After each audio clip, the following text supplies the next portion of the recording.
தமிழ் சங்க இலக்கிய பாடல்கள்ல எக்கச்சக்கமா வாழ்க்கைக்கு தேவையான கருத்துக்கள் இருக்குது. அது எல்லாருக்கும் தெரிஞ்சது தான். ஆனா, அது கூடவே அறிவியல் கருத்துக்களும் ஆங்காங்க நிறையவே இருக்குது. அந்த மாதிரி ஒரு பாடல் பார்த்தோம் அப்படின்னா, பரிபாடல்ல வர்ற "நிறைகடல் முகந்துராய் நிறைந்துநீர் தழும்புந்தம் பொறைதவிர் பசையிட பொழிந்தன்று வானம்" அப்படின்னு ஒரு பாட்டு ஆரம்பிக்குது. அந்த பாட்டுல என்ன சொல்ல வர்றாங்க அப்படின்னா, கடல் நீர்ல கடல்ல ரொம்ப அதிகமா நீரானதால, அந்த நீரு மேகத்துக்கு போய், மேகத்திலிருந்து மழையா மறுபடியும் தண்ணி இங்க பூமிக்கு வந்து, அது நெறைய பயன குடுக்குது அப்படின்னு சொல்லியிருக்கிறாங்க.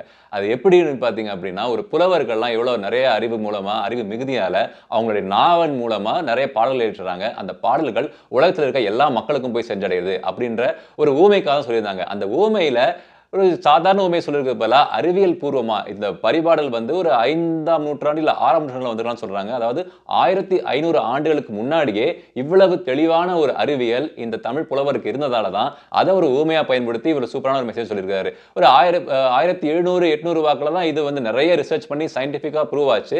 இதுக்கு முன்னாடியும் நெறைய பண்டைய நாகரிகங்கள் நெறைய அத பத்தி பேசியிருக்கிறாங்க. இருந்தாலும் ஒரு பாட்டுல எழுதணும் அப்படின்னா, அதுக்கு முன்னாடியே எவ்வளவு அத பற்றிய விஷயம் இருந்திருக்கணும். பரிபாடல் அப்படின்ற இந்த ஒரு பாடல் தொகுப்பு 8 தொகைக்குள்ள இருக்கு. இந்த பாடல் தொகுப்பு வந்து பார்த்தீங்க அப்படின்னா, 5ஆம் நூற்றாண்டு இல்ல 6ஆம் நூற்றாண்டுன்னு சொல்றாங்க. அதாவது 1500 ஆண்டுகளுக்கு முன்னாடியே இந்த ஒரு அறிவியல் விஷயம் நம்ம தமிழ் புலவர்களுக்கு இது தெரிஞ்சிருக்கு, தமிழ் அறிஞர்களுக்கு தெரிஞ்சிருக்கு அப்படின்றது எவ்வளவு ஒரு வியக்கத்தக்க விஷயம் இல்லையா?